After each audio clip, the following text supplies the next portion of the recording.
Good evening, good evening, good evening. Come on, you Spurs. All right. Another episode of Spurs Lounge. We have a awesome panel tonight. We're gonna have some awesome topics to talk about. Some very interesting topics to talk about. I got Stelios, I got Matt, I got Ryan in the house. Uh, we will welcome our guests to our channels. Matt, how are you feeling, brother? Pumped. Absolutely pumped. Really good. You okay? It seems like everybody's feeling pumped. Good news surrounding our club. This is awesome. Ryan, how are you feeling, my brother? Similar to Matt, positive. I think everyone's very positive and just eager for Saturday to arrive. That's the annoyance with one game a week, I suppose. That when you're playing well, you just want to have games every 3 to 4 days rather than wait a week. Yeah, no, you're definitely right, and man, it's hard waiting, but then you're waiting for a big game, and I think that's why everybody's feeling. Stel, how you feeling? Yeah, I'm good. Had a really positive evening at Hotspur away yesterday. I did a video on it yesterday. I've got a really good tactical video I'm going to put out tomorrow explaining exactly what the fundamentals are of what they're going to be doing at Tottenham with the first team. And then I'm going to go on Tottenham. We are Tottenham TV tomorrow and do a bit of a Q&A with the guys there about it all. So yeah, I'm called a negative, pessimistic. I don't support Tottenham fan, but I'm like Ryan Isaacs and Matt and yourself. I say it as I see it, and it hasn't been good for a long time. And Levy deserves every bit of stick he's been given, if not more. But at the moment, I will give him credit for the short-term outcomes that we're seeing at the moment. So, I'll give him credit now for sure, 100%. Yeah. And so, well, just a big up to people who are in here. Stixie is here. He's in the house. Big up to Big Tone. That's my dog. He's in the house. Chris, big up. Chris Peters, big supporter in the house. Scott Hyman, another supporter in the house. Benjamin Foster, another supporter. He's in the house. 3SS Sports Picks, big supporter. Mike Zappa is also in the house. Big up to my homegirl, my fellow Mexicana, Lisa. I will be in Mexico next week. Big up to Lisa. She's in Cancun. I'm going to be in Mexico City doing a huge life change move. Involving bling. Bling, bling. But big up to Lisa. Big up to Jay. Big up. Another big supporter. Food Box. Big up. We need an Ocean Man. Okay. I got you. Yeah, Ocean Man. Yeah. Big up to Dusseldorfs. Big up. Stop clapping your hands, Mari. It hurts my ears, but big up. I will not clap. I'm just too excited. Big up to Chris Ongabar, another big supporter. Big up. Big up to Ben Bateman. Big up to him. Big up to Roy. It's in the house. Still call. Big up. Milton. Big up to you. Howdy from Australia, down under. Howdy, mate. Ellie, big up. She's in Cyprus. She's in your neck of the woods, Stell.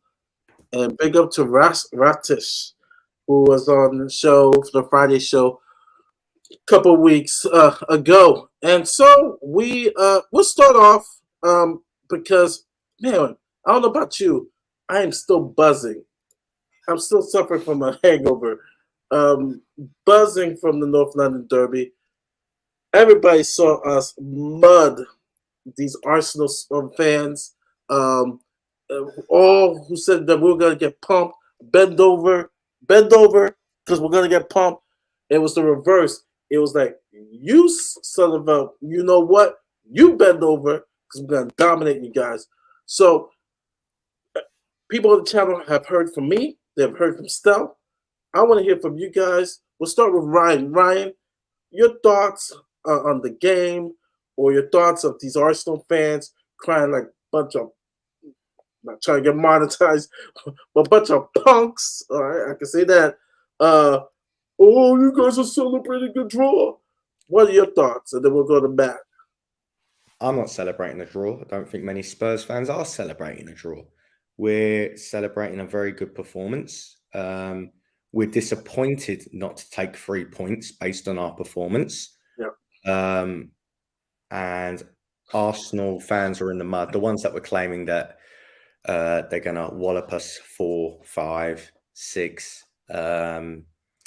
It just didn't plan out that way. Look, first 20, 25 minutes, Arsenal did have us on the ropes, but from that point onwards, from about minute 35, we controlled almost the entirety from minute 35 to full time. We were never really in any danger apart from the penalty we gave away. I thought we controlled the game, we controlled the midfield. And it was just that I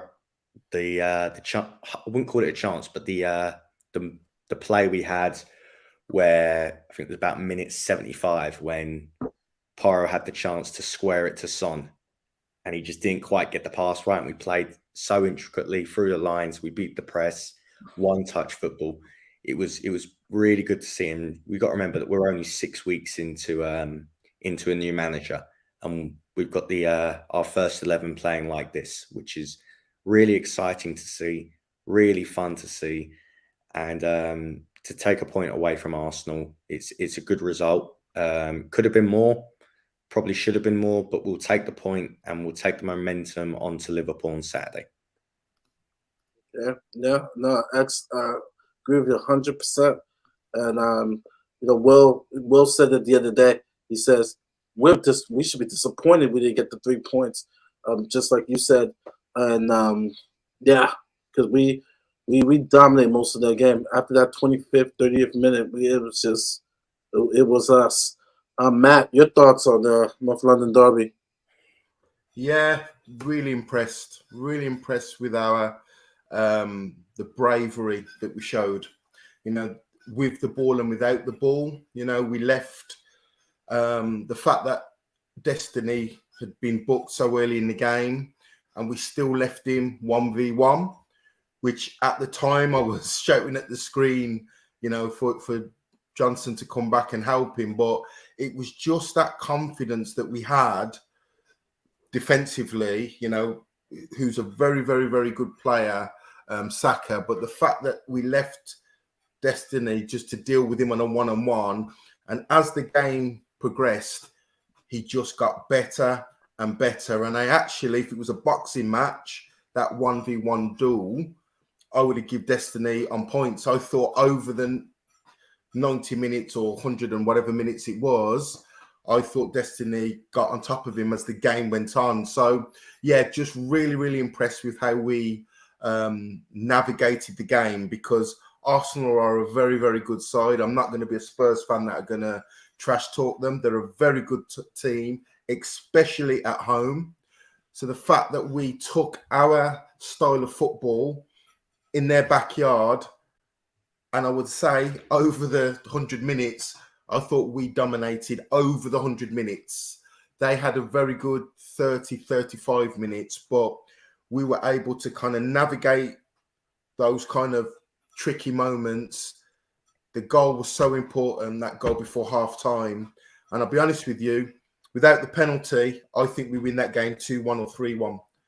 And I know the Arsenal fans won't agree, but if you look at it, barring that penalty decision second half, what did Arsenal do as a threat? I thought we contained them, and I thought as the game went on, we were very, very unlucky with a couple of our decisions. When we were 3v3 or 3 versus 2, we'd have picked the right pass. I think we could have got that third goal. Yeah, no, 100%. And especially, we were just unlucky with that penalty. If the 2-1, 3-1 would have been sweet. Would have been sweet. Any final thoughts, Stel, on North London derby? I just think we were brave, Murray. I think we were brave. We were brave to keep playing the way we wanted to play without, shitting ourselves and saying, right, this isn't working. I think we were brave to keep on Udogie and Saka, who had a bit of a tough game, and they grew into the game and they're going to learn lots from it. I think we were brave to go to the most fiercest rival we've got in football, go to their home ground and say, do you know what? We're going to come and we're going to go toe to toe with you, Arsenal. I just thought Spurs were brave. And for the first time in maybe 5 years, we actually dared to do. That's the club motto. And I saw it. It's, like everyone said, oh, but it's all right against Sheffield United and Bournemouth. And okay, well, we went to the second best team in the country and did it. Yep. But hey, we're over celebrating. Okay. All right. Okay. All right. That's true. It's true. And like I said, Sunday night, and Monday, I wanted to see this club go in there and fight. And that's what we did. That was what made me proud. We went in there, we fight. A couple of new people to this rivalry. Madison, Poro, Vanderven, Sar. I mean, some of these guys playing their first North London Derby, and I mean, they shined, and it shows that now what Ange is doing, the philosophy that he is doing with this team, man, sky's the limit. It's a process, but it's definitely sky's the limit. And I think those who have been changed, we all watch the Football Terrace, the Big Six, all these other channels where they were just saying, okay, yeah, you're going to get pumped. Now they show respect. And a lot of the neutrals were saying, we dominated this game. A lot of the neutrals were saying, hey, look. You got to put your bias hat aside and see that, look, that this is a different Spurs team. This is a team that is going to be a problem to the rest of the 19 teams left in this league. We are going to be a problem. Ange ball it's real. And so now the question is, will we come to a point where we truly back them? And so it's a perfect segue to what Stell was talking about. Maybe it's a dawning of a new heart change in regards to Daniel Levy and the board and this club. I posed this question: cohesion and unified philosophy at Spurs? Sorry. Those words don't go together. But I'll start with Stell. If you guys haven't seen the stream from earlier, good news, positive news, cohesion, a unified philosophy at Spurs. Yeah, I'll keep it simple, Mari, because people go watch the video. Okay, it's called Breaking News, Insider Info from my guy at Spurs. Just go watch the video that went earlier. It's the best thing. But just to keep it brief, the academy director who came in a year ago has now implemented a way he wants the whole academy to play. So from under 10 to under 21. Obviously, it looks a bit different because it's got to be age related, but they all play out from the back. They all learn to beat the press. They're all looking to create overloads on the flanks. And if they can't beat the press because the whole opposition is pressed, they go down the middle, the striker drops, he turns, the 7 and the 8 push in, and then you get a 5v4. Watch my video tomorrow morning at 10 o'clock. I will explain it all. But every team is trying to play like that. Obviously, it's different because the 7s, so the under 10s and under 11s, they play 7 aside. The 12s, 13s play 9 aside. And then 14s and upwards play 11 aside. So you can't expect them all to play the same way, but the style is the same. What's interesting is a year after the academy directors come in and done this, we've put a first team manager in charge of Spurs, the main team, and who completely aligns with the philosophy of the academy. So the challenge going forward is, will we keep hiring managers for the first team that aligns with the academy so that these academy kids can break into that team? That's going to be the challenge. That's going to be down to Levy, nobody else. And it's also, we're not really going to see the rewards for a few years, the early rewards. The long-term rewards take 7 to 10 years, the long-term rewards of it, because the kids that come in at 8 and 9 that get their first contract, if you teach them at that age, by the time they're 18, they're going to be dynamite. But they've only just started doing this. So, you know, the kids they're teaching who are 15 and 16, they're only going to get 3-4 years of this before they're actually pro. Whereas the kids that are 8 and 9 years old, they're going to get 10 years. They're going to be the bad boys. They're going to be the ones that are going to kick ass.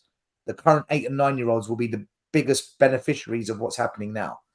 So to really see the superstar, I'm going to have to wait 10 years. To see some good talent come through that fits into the system, 3 to 5 years probably. But the recruitment is more about fitting the system as opposed to just go and buy Haaland, go and buy Hakimi, go and buy the next Virgil van Dijk, go and buy the next, you know, whoever costs £90 million for whatever position.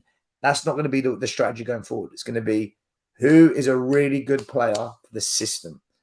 Doesn't mean we're going to go and buy some budget useless player.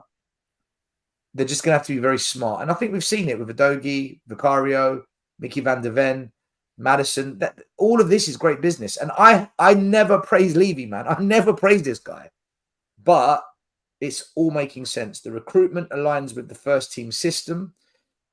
The style of play is a system that is pleasing the fans. And the academy throughout is now adopting a philosophy that should over time match the longevity of whoever's in charge of the first team. But the most important thing of all that I took away, and Spurs never, ever, ever, ever say this. They never say this.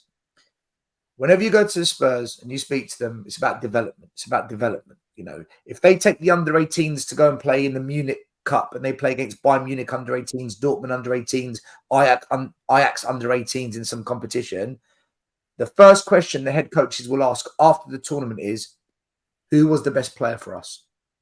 Which player stood out? Now, with our new academy directorates, how did we play? Did we win? Did we win it? Because the new academy director, his mindset is development's great, but what's the point if you don't win at the end of it? Play good football, but win. Develop great players, but they've got to be winning players. There's no point doing anything unless there's a win at the end of it. Otherwise, why are you doing it? Listen, it's music to my ears. I think it's all going in the right direction. But I'm not getting carried away because, like another person said to me last night, one of the head recruitment officers, when I said to him, does everything feel better? Are you feeling the change? Are we in a better place? He said, yes, yes, yes. I said, so long term, we're going in the right direction. His response to that question was, you know what our bloody chairman's like. Meaning, you know, this guy's got a habit of sabotaging stuff. So that's why I said I'm giving him short-term credit, Levy. Let's see what he does between now and the next 2, 3, 4 years. Because that will be the decider. That will be when all fans can say, do you know what? There's genuine change. Right now, it's all positive. But the next 2, 3 years will really decide. But inside the club, honestly, it's never been like this. I'm telling you. I've been going there for 10 years. It is in a really, really, really good place. The next football director that we hire has got to be on point. He's got to be on board with the philosophy. That's key. So it's all positive. I can't lie. It's all good, bro. Yeah. Yeah. I don't know if you guys got to see the video. Any thoughts? Any hope? Because I mean, for me, watching the stream, and guys watching, it's called Breaking News, and still got the 411. He got ITK Insider. He got it from the horse's mouth. Just the philosophy. Murray, can I just take this question 1 second, right? Jonas, how you doing, my man? This guy always comes to the protest. He flies from overseas, right? Stelos, that's what they want you to think. You can't get sucked in, man. Jonas, I'm not sucked in. I'm praising the short-term positives that I'm seeing. I'm going to make this very clear to everyone watching the show. I will not judge Levy until the next 2, 3 years, the next 3, 4 transfer windows with Ange and the decisions he makes about doing his best to keep Ange, backing Ange, which means giving him time and the right players, bringing in the right football directors, listening to the scouts. If I see that going in the right direction over the next 3-4 years, then at that point, that's when I make my decision, Jonas. I'm not making a decision now. All I'm saying is currently everything in the club is working football-wise. I'm only talking about football now, right? It is. I can't pretend it's not. You know, I'm the biggest Levy outer. I can't pretend it's not, though. It's the truth. Right now, there's a lot of good stuff going on. But like, you know, I repeat, let's see what happens in the next 2-3 years. That's going to be where I decide. I'm not deciding now. And then we'll I jump. hope that makes sense to everyone, because I don't want people to think I'm Levy in, because early on someone said, so you're Levy in now. I said, no, I'm not. I'm not Levy in. No. And you see in the chat, Vader said, and even Scott says, I think all of us, it's tough because, you know, and this is a good question by Scott M. Has Levy even once shown the willingness to stick No, with he hasn't. No, at he the hasn't. first time of struggles? That's an excellent question. And like, we all suffer some level of post-traumatic Levy disorder. I know I have it because it's like, okay, this is good. This is good. When's the shoe gonna drop? What's the other shoe gonna drop? You know, you're always thinking that. And it's like, you know, every good gimmick. Oh, we're gonna do it the Brighton way. And we may start this way, but the question is, are we gonna finish this way?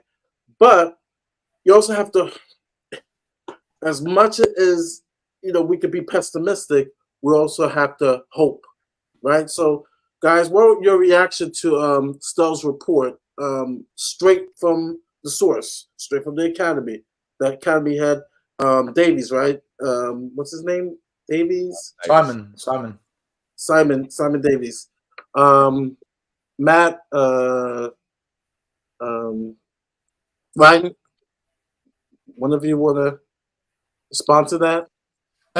Yeah, I watched it, Stal, when he posted. I watched it, and to be honest with you, I was really surprised how quickly those kind of changes have been implemented. Because the season ended so badly, you know, I thought we were in an absolute mess from top to bottom. So for those changes and for that recruitment and for all the age groups to be playing the way that Stell is saying in such a short space of time, that took me by surprise. Pleasantly, but just took me by surprise because... Matt, sorry, can I just clarify? The academy director came in a year ago, so the academy's had a year. Okay. And is almost like the next piece of the puzzle they've brought in a year after they began it, just to clarify. Right, so they was doing that from last season. Correct. Fine. Okay. Well, but even still, the fact that it seems to be joined up, there seems to be some cohesion from the first team all the way down to the kids level is refreshing. For me, you know, I'm a little bit older than most of the people on this panel, so there's been many false dawns as a Spurs fan, I can assure you. So yeah. I just genuinely hope that he gets the support that he needs when he needs it. You know, hopefully there's no more Joe Rodens and these type of signings. Hopefully it will be the right players for his system. And one of his interviews he gave recently, he says, every player's not for us and we're not for every player. I have a specific profile of player that I look for when I recruit to fit the system that I implement. And I remember listening to that and thinking, that's why the Lewis Kelly, and me still had a couple of messages about it.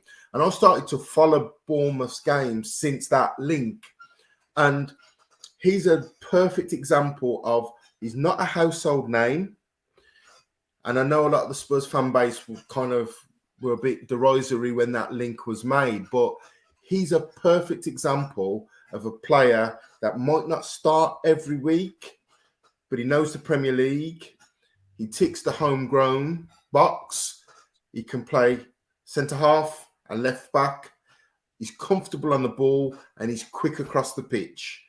He's a perfect player that, you know, I want to kind of make a prediction. If he comes into Spurs in January, I think people will be pleasantly surprised. He'll be an upgrade on Ben Davies. He'll be an upgrade on Ryan Sessegnon.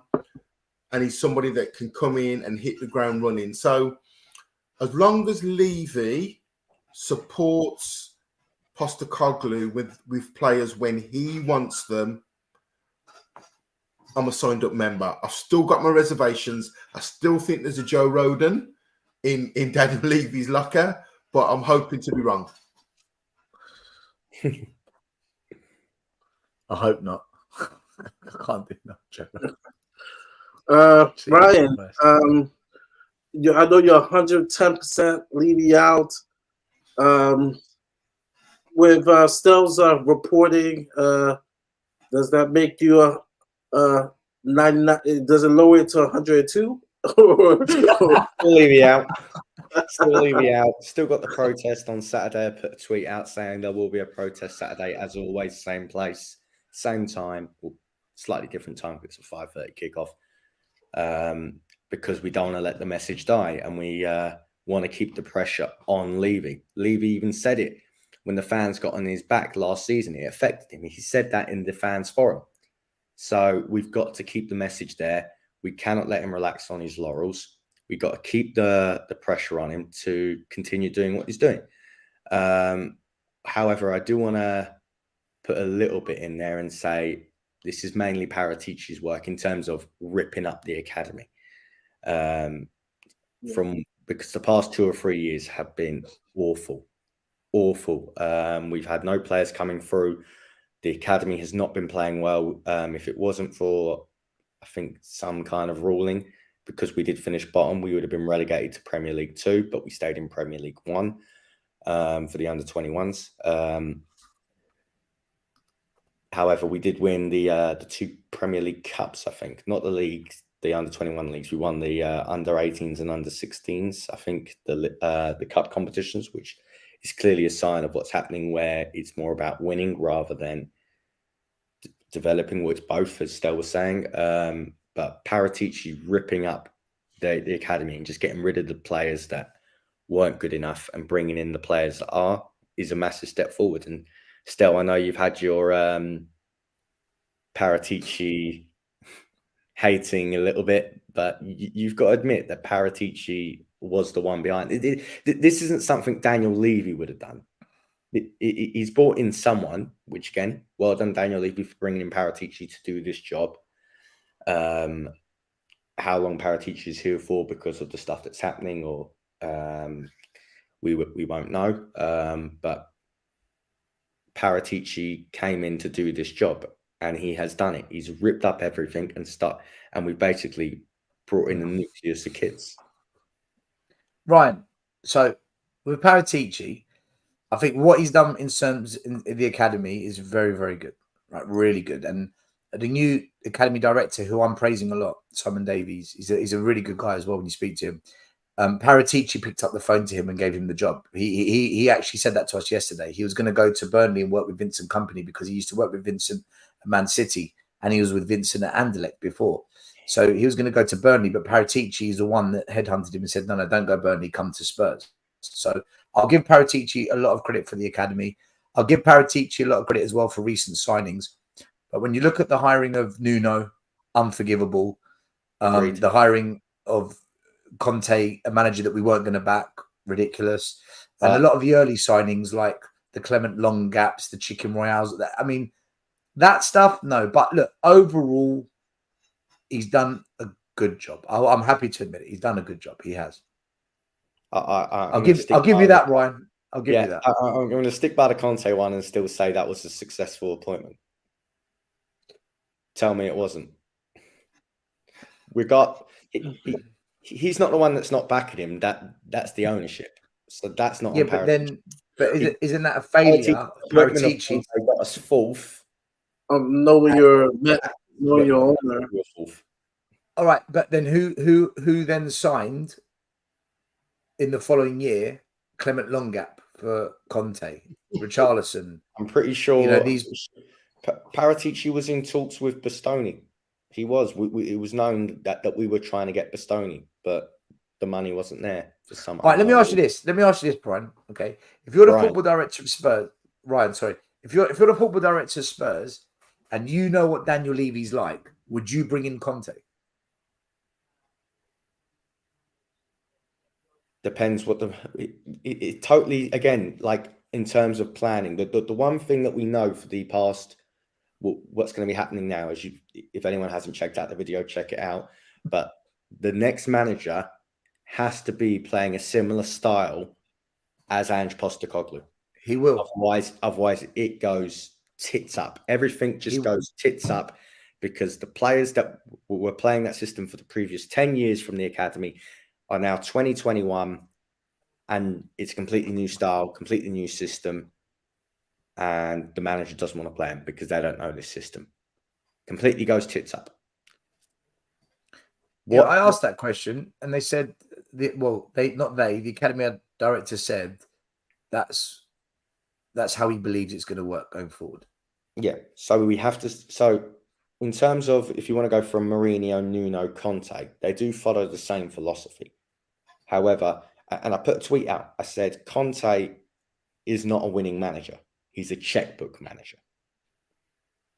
Right. So if that goes back to my question, though. If you're Paratici and you know Levy's not a checkbook manager, would you hire a checkbook manager? You would. Levy's not a checkbook. Why would you just say yeah? You wouldn't hire him, but okay, but that's what he did. Hire him. That's exactly what he did, though. Levy was in such a desperate situation. Like, I think if you'll go back to that ominous, the 3-0 defeat to Man United when Nuno was in charge, his final game, and I think when it might have been just as the final whistle was on, he was already on the phone, Paratici. I think there's a video or a picture of him. He's already on the phone as the final whistle's going, and he's walking down. You just know he was on the phone to Conte immediately. Do you know what I think? I think once Pochettino got sacked, there was no planning ahead. It was just who can I bring in now to win me a trophy? And then we kept doing that, which I'm not against, but then you don't sack the manager before the cup final. Otherwise, what the hell I think when they hired Ange and they made the signings this summer and the appointment of Simon Davies last season, I think they said, right, we actually need to put a proper plan in. Yeah. I think now they are planned. They're doing what they should have done 15 years ago. Yes. 15 years ago when they said, right, we're going to build this stadium and this new academy and all this money is going to come in. Right, great. What is the footballing plan to go with it? And they didn't do that bit. So once the stadium opened, there was no plan for the football. And it just went absolutely tits up. And it got to the point of where everyone wanted Levy out. And now they've said, right, do you know what? Maybe we need to put a football plan in place. Yes. Yes. What have we all been saying as fans? It's because from the Mourinho sacking to hiring Nuno, it was 72 days.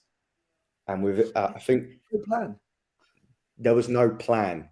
And it was just a scattergun approach. I actually think the gap between the Conte sacking and the hiring of Ange, even though it was almost as long, if it was like 2 days prior, there was actually a fundamental planning to have a look on, because the academy was already done, what manager works that can work with this to actually make it all come together. And that's where it's come to Ange. So in terms of this time taking that long, I actually understand it. With the Nuno hiring, it was just scattergun because we were after every manager under the sun playing different systems. Like, everyone was turning us down, and Nuno was just the one we fell on. So at least with this one, it feels a lot more planned, which is what we've asked for: a football plan, an identity, a way that we play, which we've got at the moment. But for it to all come together, Mari, Daniel Levy has to back Ange. If Ange says, I'm going to just throw a name out there. I need Jadon Sancho. I need Jadon Sancho at Spurs in January. Add squad depth, homegrown, good on the ball, pacey. Go and get him. He goes to Man United, and Man United go 70 million. They want their money back. Blah. You've got to pay the money. There can be no negotiating about it, blah, blah. It can't be, 35 plus, and we'll take 5 million off the Reguilon deal. It's got to be 70. Okay, we'll give you 55, and then we'll start talking. And it's got to be done like first, second bid in. Okay, but if they reject 55, then go 65 plus 5. There's your 70. Deal's done. You need to get these players in the door, playing with Ange's system, backing Ange. Don't go, okay, well, I can't get you Sancho. I'll go get you this championship player who fits the system but isn't quite at the same level. Ange wants that level because he wants them being able to play that system straight away. It's not can he play, he might be able. Sancho can play the system, go get him. So that's the way he just has to back him. I don't think Ange will tolerate these random players he doesn't want. I don't think he'll tolerate it. I really don't think he will. I think he'll just say, do you know what? Thanks, but it's time to part ways. I don't think he'll work like that. I think he said that in the fans forum that that he has to have the final say, because the results are on him, and the fact that Daniel Levy was in the room at the time, I think, and because things have gone so well, I think he's got a little bit more clout than, let's just say, a Nuno or somebody like that. So I think everything's going in Postecoglou's favour at the moment, barring the Fulham result. So I just looked at Levy in that fans forum, and he looked like when he, after 2 or 3 minutes, that he just sensor checked the room, and everybody was on every word that Postecoglou said. I think Levy thought, I really think he thought like he's got away with it. He's got away with it. So I just genuinely, even though he's rhino skinned like you wouldn't imagine, I think he's finally thought, I cannot not give this guy what he needs, because the fans can quickly turn like the last couple of home games at the end of the season. And I genuinely feel that he's probably, for the first time, thought they genuinely want me out. I think he felt it for the first time. It was background noise before, but I think the concentrated pressure that he was hearing, I think he's finally decided, within reason, I've got to back this manager. He's got, as we spoke before, Stel, he's got nowhere to go. He has got, Daniel Levy has got nowhere to go. He's now at that top table, whether he likes to or whether he doesn't. He's with Man City, he's with Liverpool, he's with Arsenal, he's with Chelsea. And he has to act. But what I'm trying to say in terms of size and everything, yeah. Old school Chelsea. Yeah. Not even old school Chelsea. Old school Chelsea, they needed they had a car park in their stadium. But he has to operate in that fashion. So, as you said, Ryan, if he says, I need a Sancho or whoever the player is, that deal's got to be concluded in a calendar week, as opposed to August the 31st, which is his normal trick. He waits for the last couple of hours, then brings the player in. Porro, the perfect example from last, the deal was supposed to be done on January the 2nd, 3rd, 4th, whatever. And it haggled. Got it done the eve of deadline day. We all woke up on deadline day and the deal had collapsed. And then it got revived and we got the player. And thank God we got the player, because we got a hell of a right back. Yes. Yeah. He's really coming into his own. Yeah. Can I just say, I'm looking at the comments and all the gooners. It's been 4 days, Monday. It's been 3 days since the London derby, and they're still crying. They're still crying. We're past it. Do you know what? Stop crying, guys. I've never known in all the years we've played Arsenal such saltiness. I know. I've never known such sour grapes from an Arsenal fan base like this. That's how you know we've got to them. That's how you know we've got to them. We've probably their legends. The only one that's actually stuck up for Spurs, Ian Wright. Ian Wright, yeah, surprisingly, yeah. Well, no, because he's one of those that says as he sees it, though, isn't he? He's pretty straightforward, that guy. No, I think it's two things. It's two things. It's because expectations. They really think that they're going to win the league. Not all Arsenal fans, but there are a lot of them who think they're better than City, that they're going to win the league.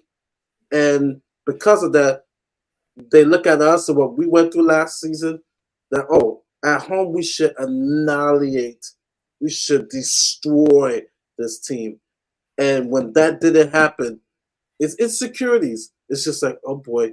Because I mean, look at all the FTV, all the Arsenal fan channels. There is doubt. There's doubt in their mind, like, oh boy. Even tonight they struggled, to a 1-0 victory. Playing like we were last year before we had that major dip around October time, which didn't recover till the end of the season. Where we were playing not well, but we were scraping by and winning games, and Spurs fans were just going, wait till we click.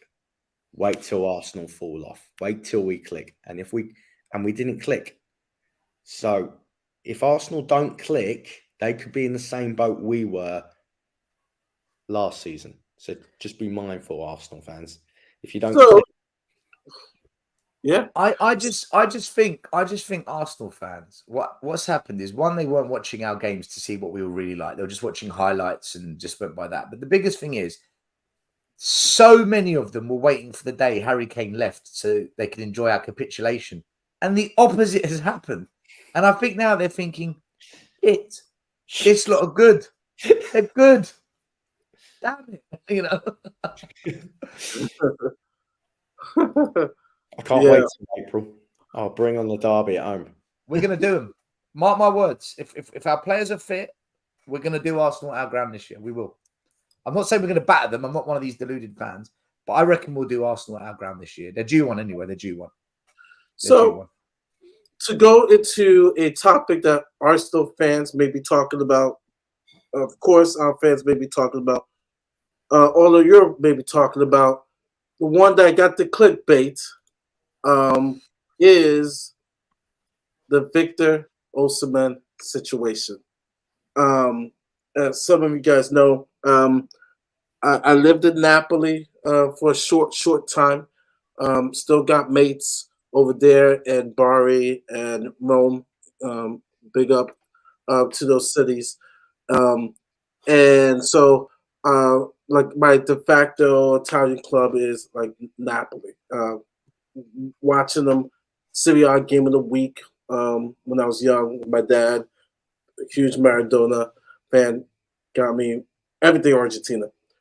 The Victor Osimhen situation is, and let me give you guys some backdrop, and this is why this is some huge news, and I'll bring in Spurs into it and the other clubs.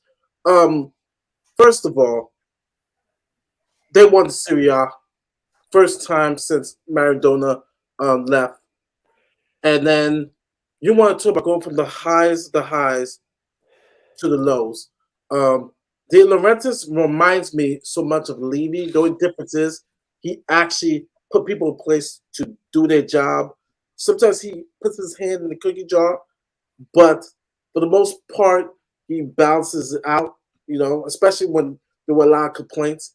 And because of that, he allowed his people to lead. The sporting director left to go to Juventus. But when he got him in, they won the Serie A. But Spalletti left. Spalletti didn't have a friendly relationship with De Laurentiis, and they hired the most overrated coach.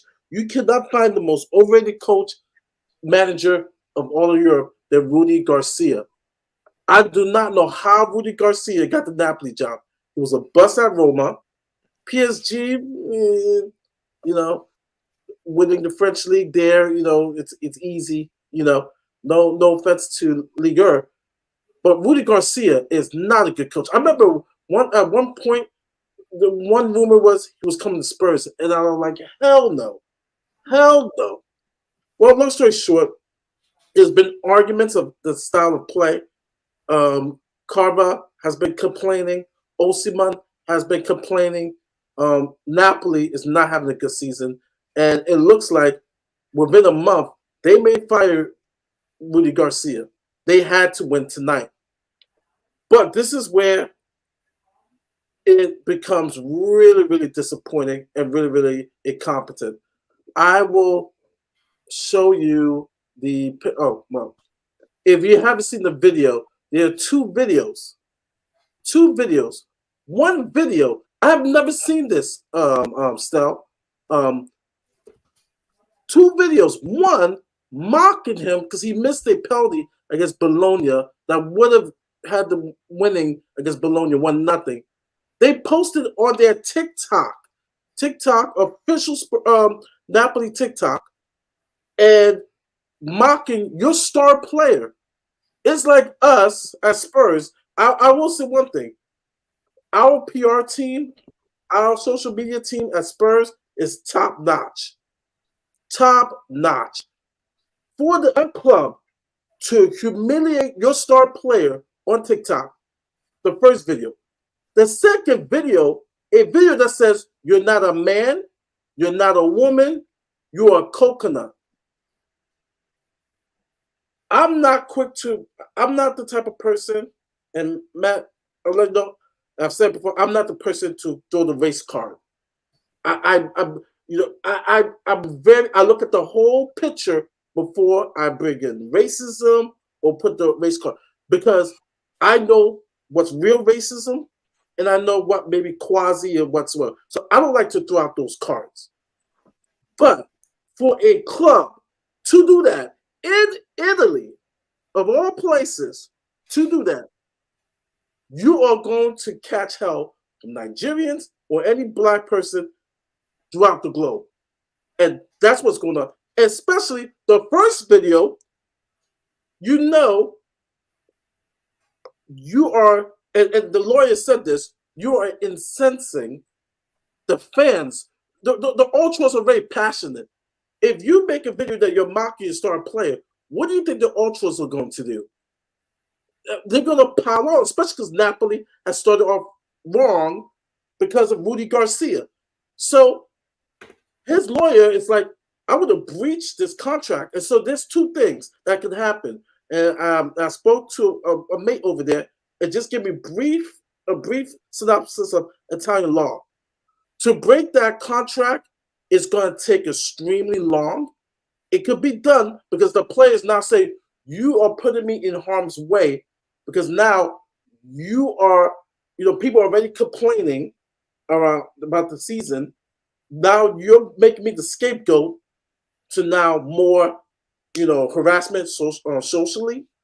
When I go outside in the streets or whatsoever, though today the fans will love him because he scored a brace. And this is why we're looking for a breach of contract. The problem is that's going to take a while.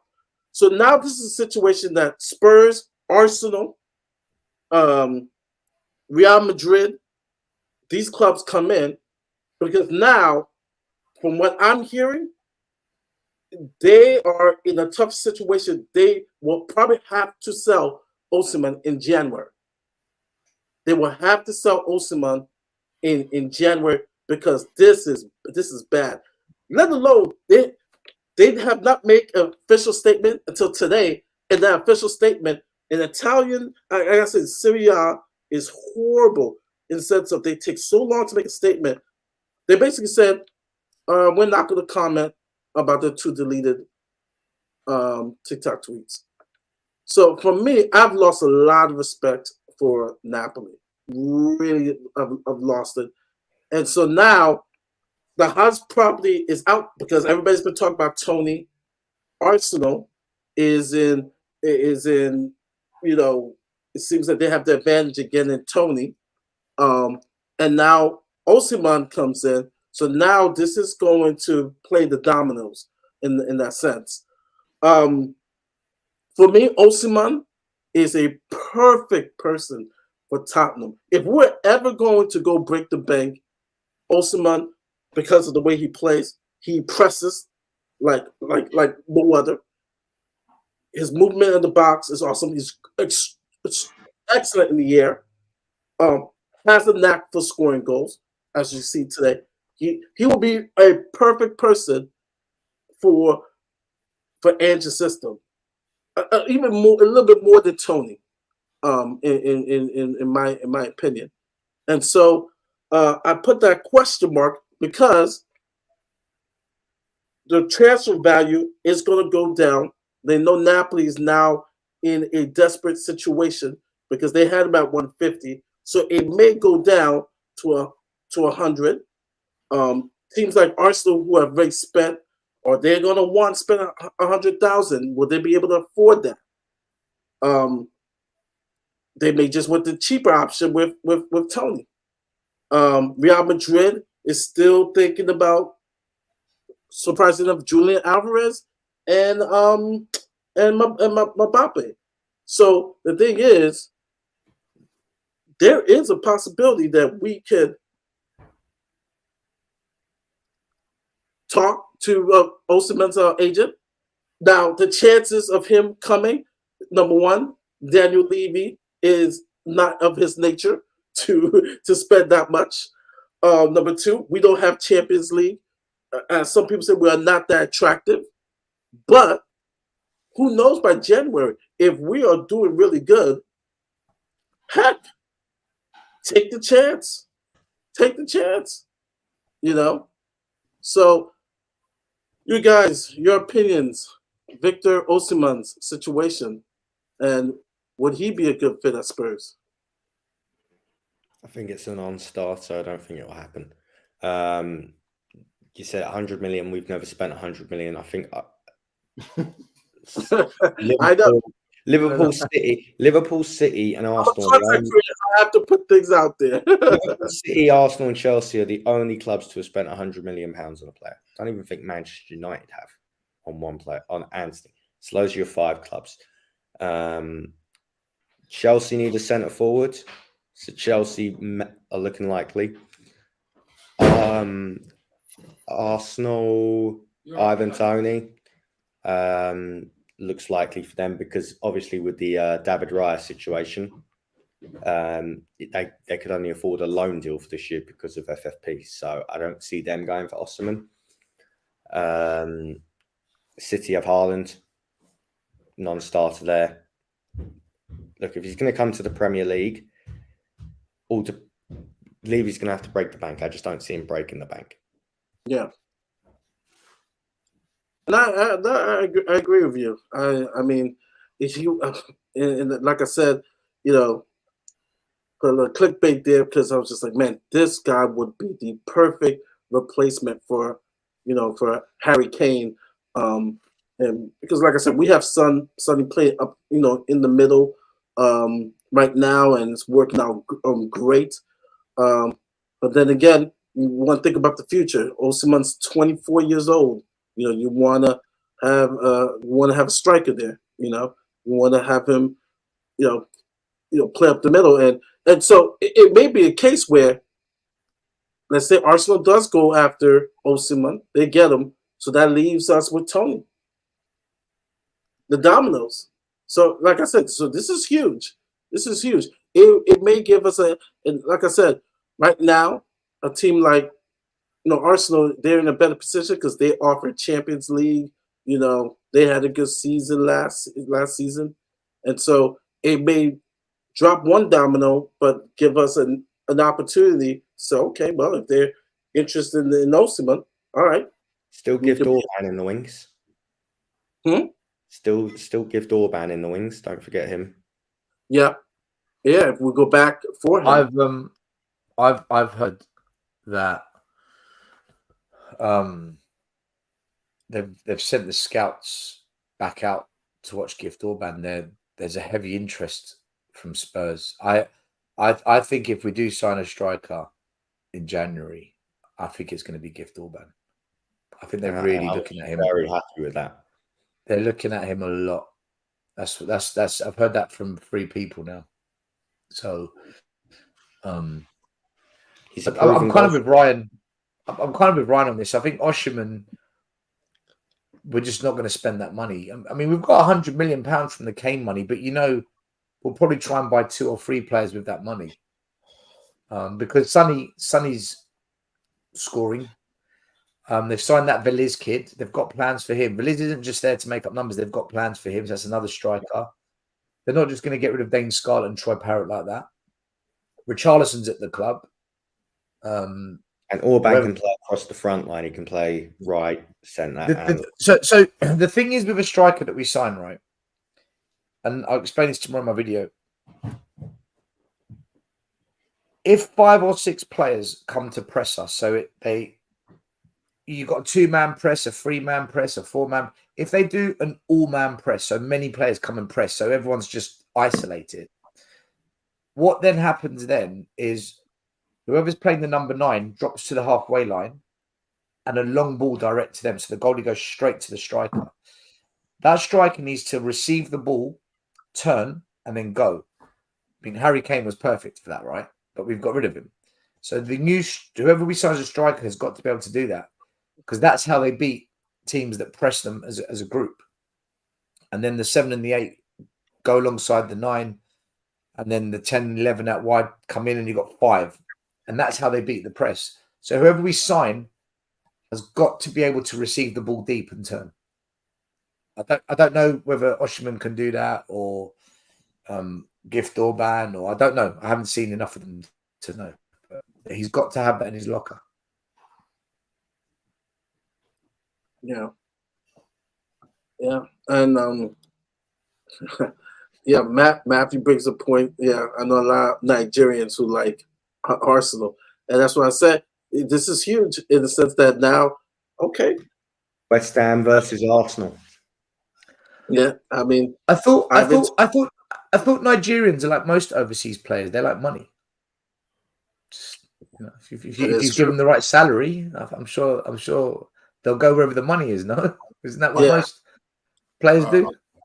I can't see Arsenal spending the money. Not after signing Declan Rice.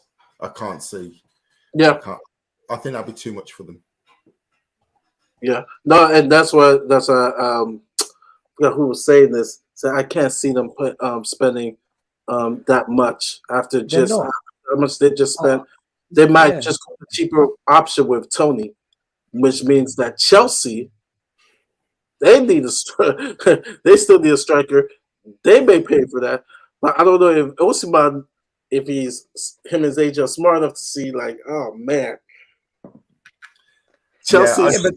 Chelsea have also got Nkunku coming back sooner or later from injury, so they're going to have a striker. It's just when he comes back. It's whether he can back goals. Is he really like a true striker? I mean, or is he can? I mean, I've seen him play. He, with his movement. Can I ask you a question, guys? Let me ask you a question. A player like Vlahovic or Osimhen, these are high-profile strikers. They're 70, 80 million pound strikers. Does that profile fit what we're doing as a club? Does that destabilize the harmony and the balance in the squad of the team togetherness we've got if suddenly this superstar comes and joins? Because as much as Son is a fantastic player, he doesn't have that aura of a superstar. Wow, everything's got to work around him. Son has always been a team player. Son has always been, quite grounded. Are these players like an Osimhen and Vlahovic, are they going to be grounded? Because I feel Spurs is a grounded team. It depends. That destabilizes the harmony. For example, right, what put Chelsea over the top, right, is when Drogba came in. And when Drogba came in, I was just like, man, this guy is the truth. Because, right, you can have a team of 11 players, 11 hard workers, and they'd be a good team. But, I forgot who said this. Yeah, but Mari, Chelsea as a profile, as a club, were renowned for just spending mega money. They had Mourinho, ego, Lampard, Terry. These are big names. Iron Robin. What I'm saying is the harmony of that club was about those kinds of players. When I look at Spurs now, we're not that, are we? So for us to be successful, we're at Arsenal. We are where Arsenal were. You sign 70, 80 million pound players at that moment in time. They had to wait 3-4 years down the line to bring in Declan Rice for 100 million, to bring in, whether it works out, it probably won't, but Kai Havertz for 70 million, Timber for 40 million. You know, That doesn't work with us, though, doesn't it? That always seems to destabilize us. No. At the moment, no. But when we in 3-4 years' time, where the fans want to be, which is winning leagues and competing and potentially winning leagues and Champions Leagues and blah blah blah, you need to sign those level of players, and you have to take that step and buy those players because these kind of players can only take you so far. We saw it with Poch, with Ali, Eriksson. And that's what I'm getting to. Yeah, because you want one or two players that put you over the top, and they're transcended. No offense to the other players on the team, they're transcended in comparison of talent to the other players on the team. Mari, is that us now, though? That's what I'm asking. Is that where we are? Are we at that over the top moment now? No, so then Osimhen maybe isn't a good idea. But he is young enough. But he is young enough to be incorporated. Because Basuma is 24. He's the same age as actually he's older than Osimhen. Basuma never came to us with this high profile status. He's just a good Premier League player that we signed. Whereas Osimhen is there's hype. There's drama. There's I don't know. I'm asking the question. I don't know. But also too, it's just what I'm trying to say is that it's really tough to say bringing in a 24-year-old Vlahovic, super talented, will break the harmony of the team. I get what you say. You want to build that superstar within, but what if that doesn't happen? And it's been proven that the teams they're built good and they were able to get that perfect age, 24-year-old talented striker to be the final piece to get us over the top. And I'm not saying Osimhen will put us over the top, but it'll be a good building block. Hey, we're gonna have this striker for 5 or 6 years in our fold. He's 24. It's not like he's 28. It's not like we're going out and get a now Ronaldo's too old. Mari, I guess it only works if we were to get an Osimhen. It only works if we don't become Team Osimhen. If we suddenly become Team Osimhen because of him, because of his price tag, then I think the whole thing goes wrong.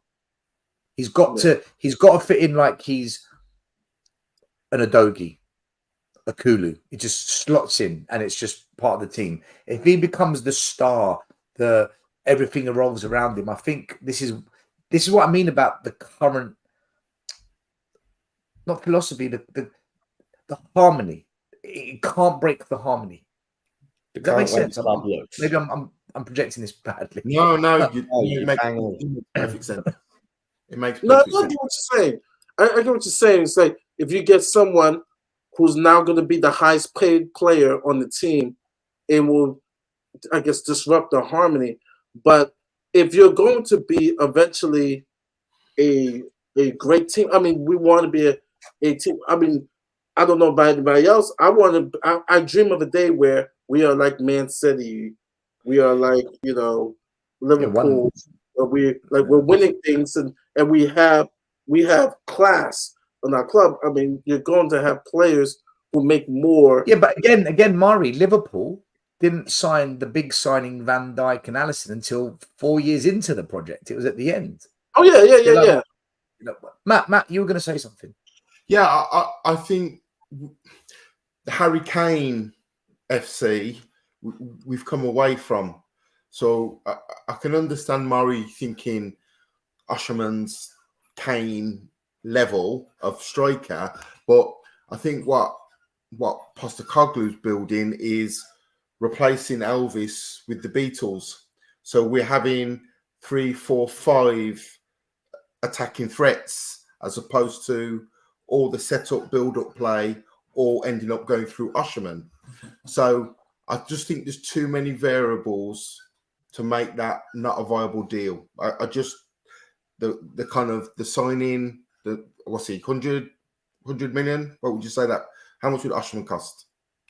Well, 80, 90. Before this, Napoli wanted 150. Before this, now it's going to be. It's going to be less now because you have a disgruntled player. You have right now a team that is even half of that. They're in the shithole because, like I said, like this is real bad. Like this is like a precedent. A team sabotaged themselves with their star player. Mari, they're going to have to knock the Yeah. one off to even get Spurs interested.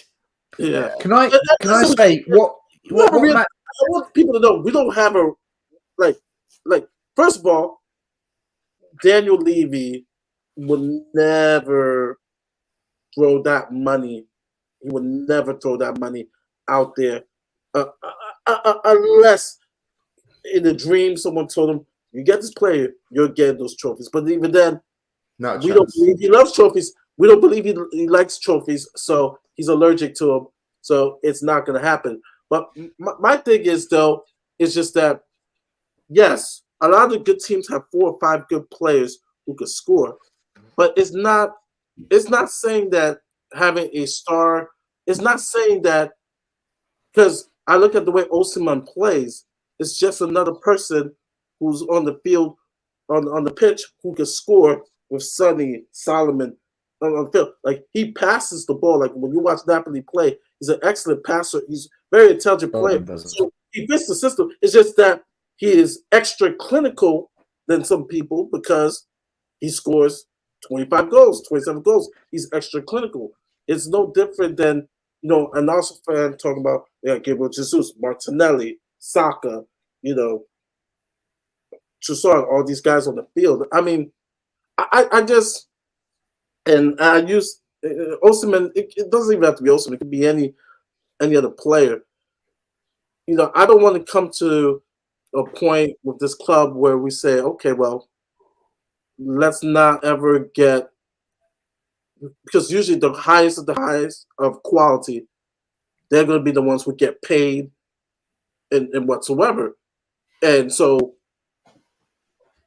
let's just say if Ange gets this club to a position where we're like, Daniel Levy, hey, let's cross that final line. Let's get this guy. This guy is a bona fide striker. This guy is really, really good. Get us over the top. I just don't like to limit ourselves. I understand having 4 or 5 players who can score on the team because that's good, because that's a good team. But I also don't want to say, okay, so that because we have that, I don't want to get someone who is, wow, this guy's really world class. He can, score 20, 25 goals. He's, at this wage he's earning. If you understand what I'm saying. Yeah. No, totally. I just think, look at Basuma. We stole Basuma. He had that legal case floating around. He was in the last year of his contract at Brighton. And I just think the other bigger clubs, they slept. They slept on it. And we came in with, is it 25 plus add-ons for Basuma? Yeah. Basuma in his current form, let me ask everybody on here. Basuma in his current form, how much would he go for? More than 80, 90. Yeah. If Declan Rice is 105 million, if Caicedo's 115, Basuma's 80, 90. I think Basuma's better than Rice anyway. So, okay. So let's just say he's still at Brighton playing that well. Would Daniel Levy spend 80 or more for Basuma? No, of course not. Not a chance. No. We could have bought Maddison last year for 60, 70. We waited until we got him for 40, right? So no. So I think the Osimhen, I don't even think it'll get more than a sentence of a conversation. There's not a chance Daniel Levy will entertain that bid. Not a chance. This is why I think Gift Orban's going to end up at Spurs, because we're going to probably get him for what? 35, 40 odd million? Yeah. He's not going to be expected to play every game. He can cover all 3 positions in the forward line. He's young. That ticks all the boxes for Daniel Levy. Yeah. I mean, Murray, I'll be honest with you. If we could go out there and buy a striker, we had the money. The one I would really, really like is Vlahovic. I think Yeah. he's a quality striker, like proper striker. Yeah. Like proper striker. He's on the wrong team. He was brilliant at Fiorentina. Juventus was a shit show last year. He's got off to a really good start this season. He's still young. I think he's 22, 23. About Right? that. If you want a Just has that striker for build. 5, He has that build about him as well. Mate, Strong, tall. Excellent movement on the box. Pretty much an old school number 9 as well. He is. That is a striker right there. Vlahovic is the one. If we're going to break the bank, I'd get Vlahovic personally. Yeah. I would gladly take Vlahovic. He's on the wrong team. Allegri is, and you're right, he's doing better this year. They still don't like him. Parity. Or you get Ivan Toney, because Ivan Toney's Premier League proven. He's proven he can do it in the Premier League. Yeah. So I just wanted to just throw it out there because it's a new opportunity, and plus, like I said, as YouTube content creators, we put it out there. I think the chances of us signing Osimhen is like 0.1. Will never happen. It would have to be a situation where Daniel Levy is someone kidnaps him, impersonates him, and says, "Hey, you know what? Here's 125 Napoli. Here you go." Yeah. And you know what else, Maury? Another thing with Gift Orban, out of all the strikers we mentioned, he will command the lowest wages. Yeah. He ticks every box for Spurs.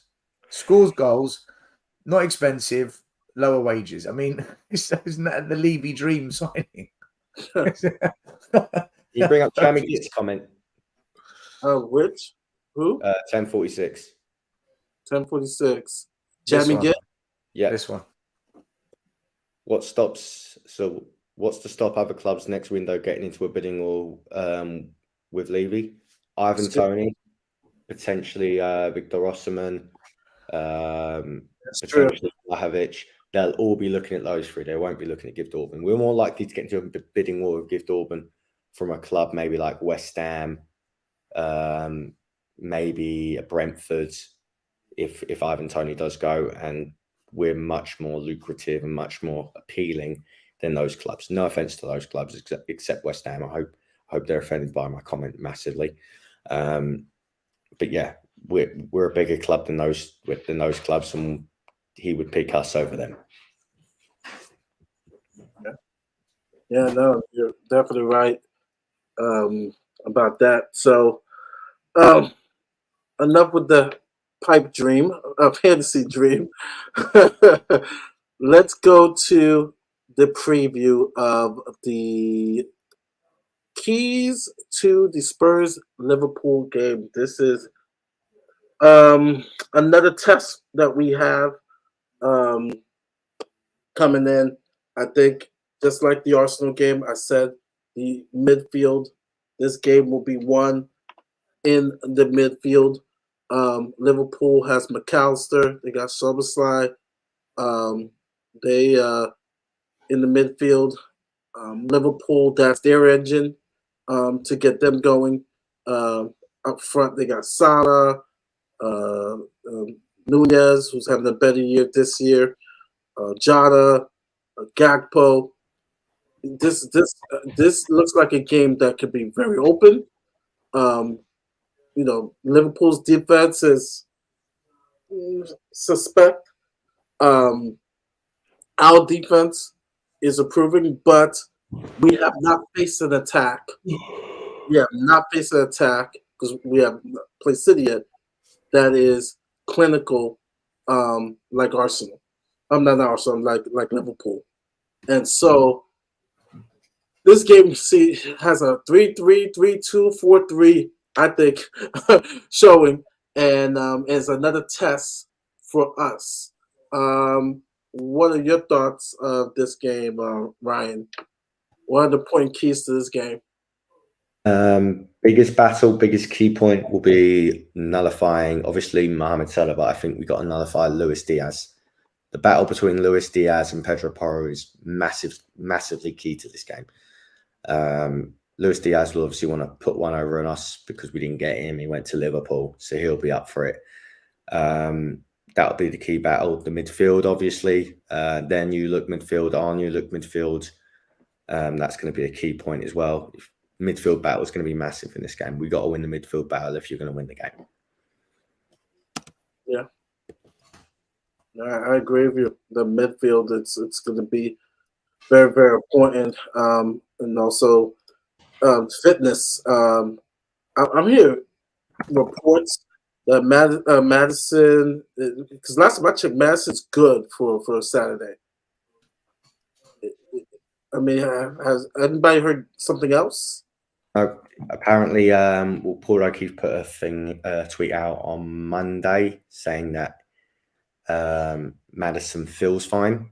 The club were taking him for scans, but haven't heard anything as of yet. I haven't checked Twitter or Paul O'Keefe's tweets recently, so I don't know if anything's come from those scans. I fully expect him to be playing and he'll be fit for the game.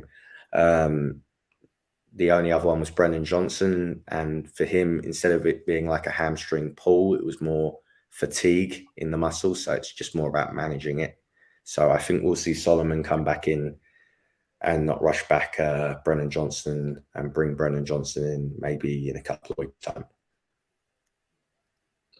Okay.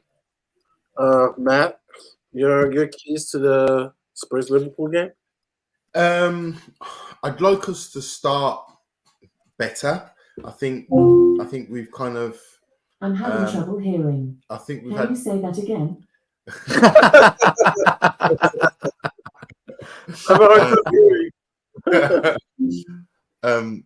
that Daniel Levy? I'm having trouble hearing you. I think so. No, I think I'd like us to start quicker if we can, because I think Liverpool are a little bit more clinical than Arsenal. So I think if we do have a couple of lapses of concentration early on, we could be put to the sword. But I've just got a good feeling about this game. I really think this is a new era, and I think clubs have slept on us. I think everybody's talking us down, and I like that. I said to Stel on the last time I was on, I said, I like people not talking us up. I like people not putting us in a combined 11 and we sneak up on teams. And I want that to continue. We're under the radar a little bit. So the key is Salah is obviously a major threat, but I just think every test that Destiny's got so far is passed.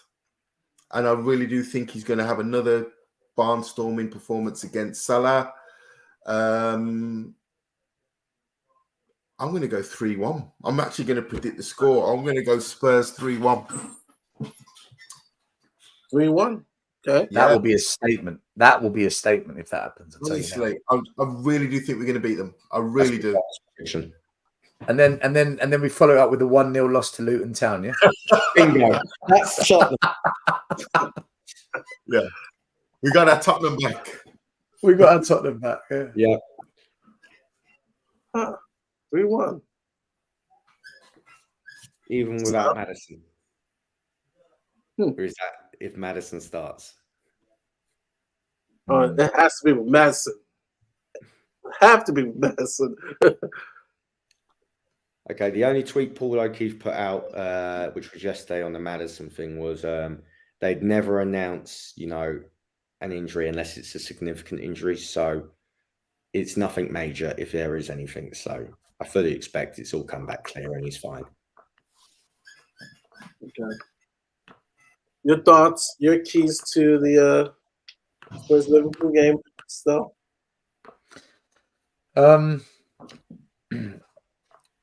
We've beaten Liverpool at home a few times in the past.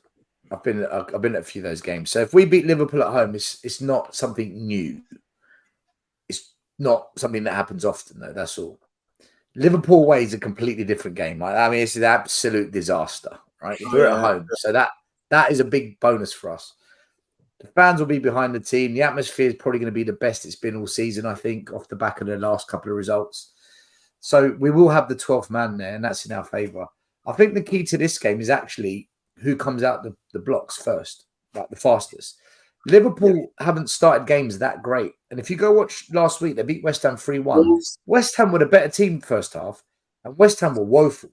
Liverpool could have been in deep trouble. And the thing is, Liverpool's defence is not as good as Arsenal's. Arsenal have got a better defence than Liverpool. I would say maybe Liverpool have got a better goalie, but as a defensive unit, Arsenal are better. And we cut Arsenal open at times.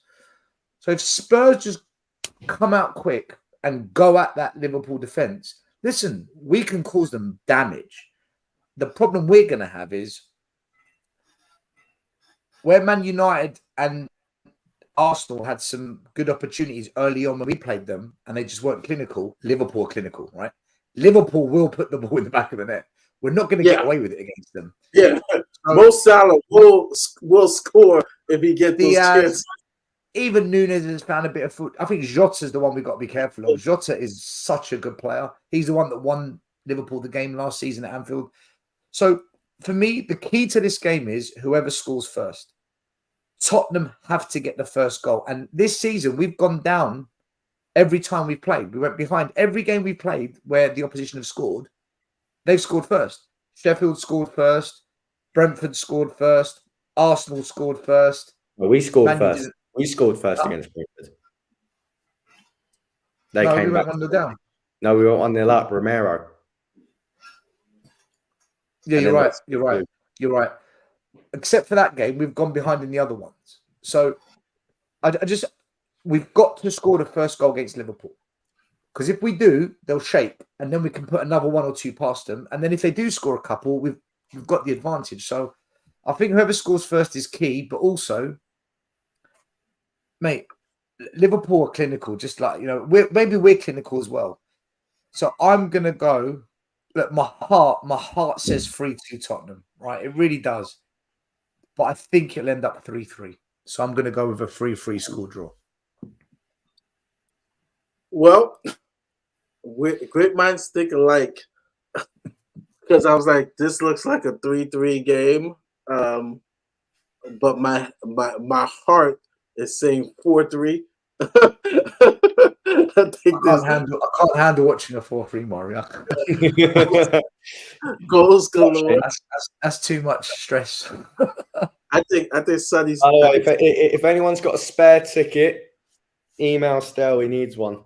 Yeah, if anyone's got a ticket, I had to give my ticket away. I owed a friend a favor. Oh man! I know, what a game as well. Yeah, I got 3. I got 3-3 also. I think we'll blitz them early. I'm all hanging now. The thing is, Ryan, what game this season Spurs started off good the first 20 minutes, like really, really good? What game this season? I can't remember. Brentford, we started off well, but defensive lapse in concentration cost us. Apart from the first 5 minutes against Burnley, we controlled the entire game. Sheffield again. Okay, let me rephrase it. Against the so-called bigger clubs, United first 20-30, they had the better chances. Arsenal, they had the better chances. We can't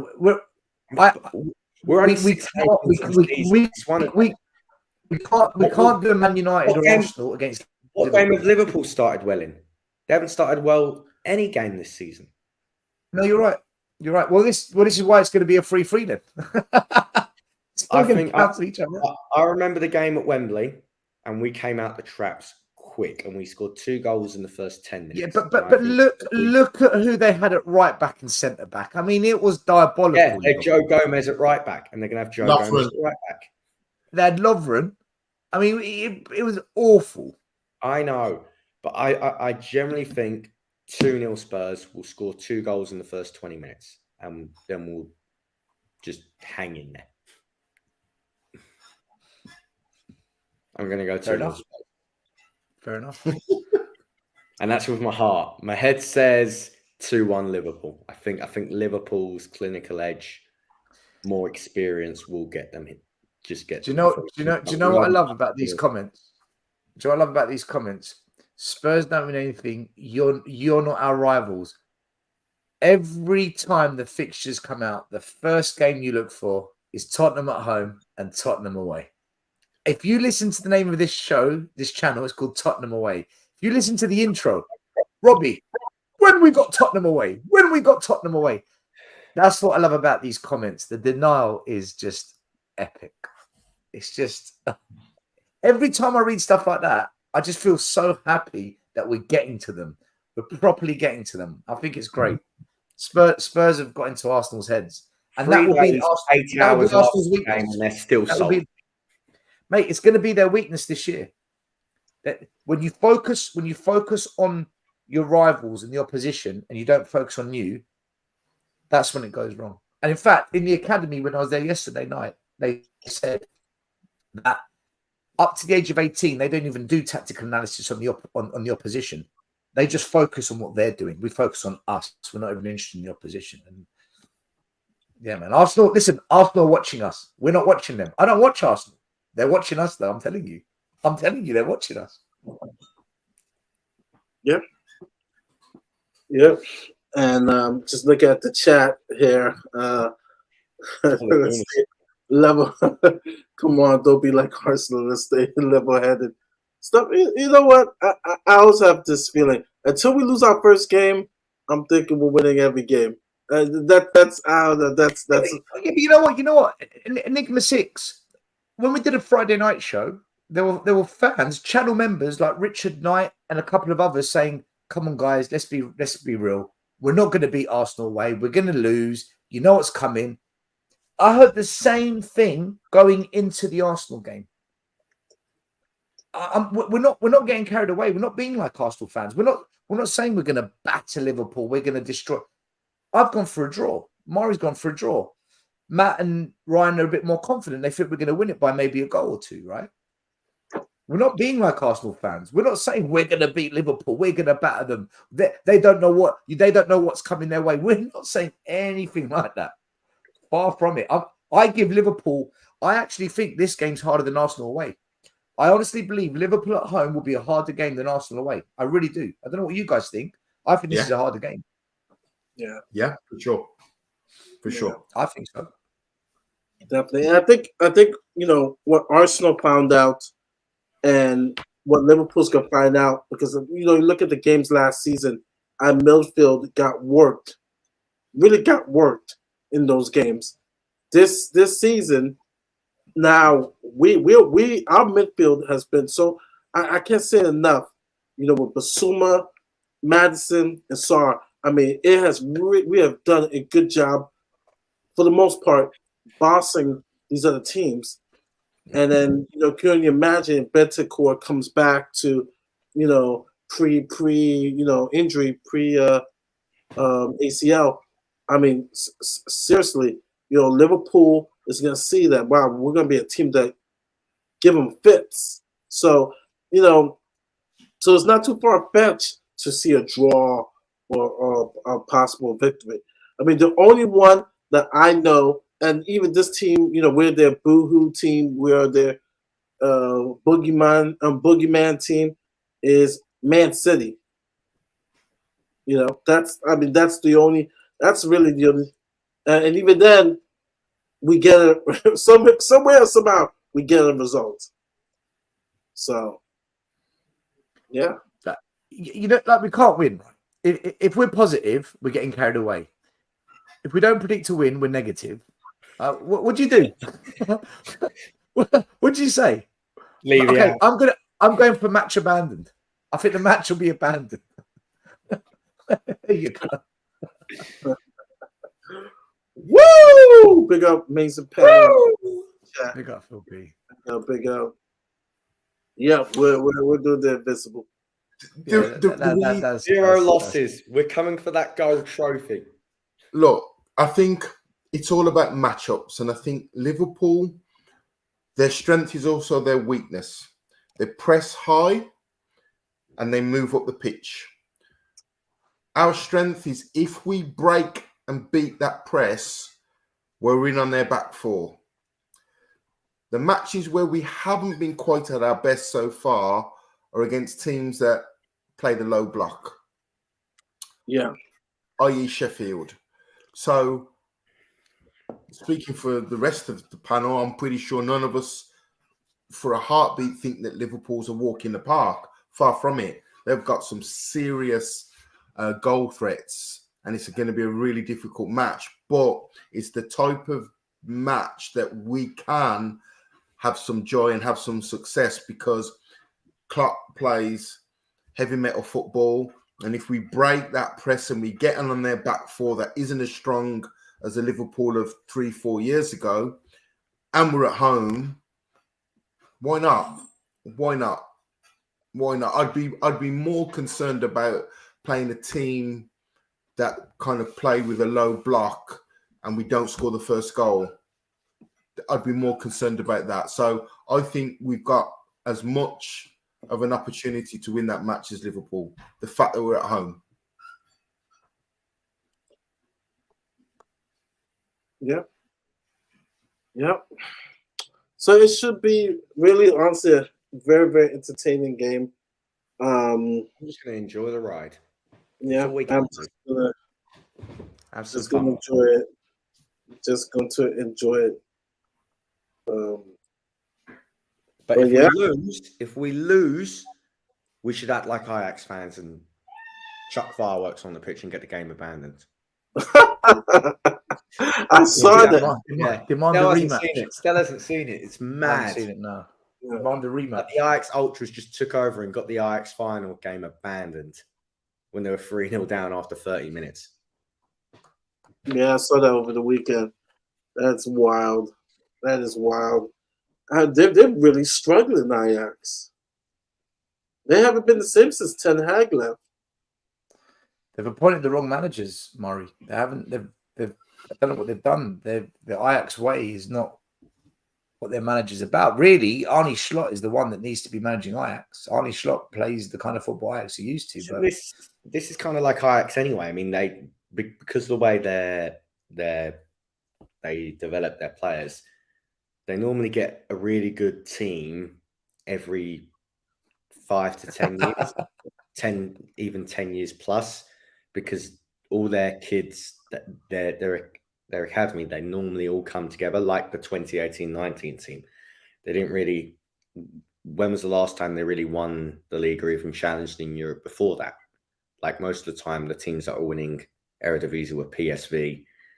A lot of the time, Feyenoord, I think, as well. So Ajax weren't really. Well, they would have been up there, but they didn't win. They didn't win or challenge in Europe like that 18-19 side. Like they normally come with an entire team coming up together, which normally comes once every 10 to 20 years. That's what I think anyway. It may be absolute baloney, but yeah.